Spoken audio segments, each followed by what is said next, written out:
How to deactivate or delete TikTok account. In this video, I'm going to show you how to temporarily deactivate or permanently delete your TikTok account within the TikTok app on your iPhone, Android phone, or Samsung phone. And if this video helps you, please consider giving a like and also subscribe to my channel because that really helps me out. So to get started, open up the TikTok app on your phone, then select Profile in the bottom menu to navigate to your profile. Once on your profile, select the three lines in the top right of the app to open up the menu, and then in the menu, select Settings and Privacy. Once in Settings and Privacy, select Account.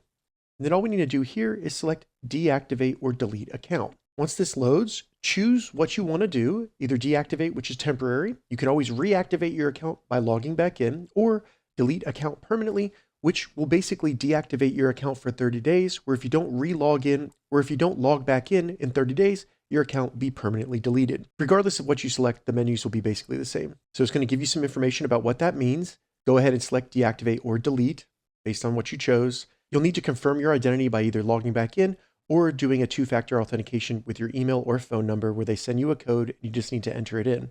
Once you do that, select deactivate account or delete account, and your account will be deactivated or deleted. If this video helped you, give it a thumbs up and please consider subscribing to my channel.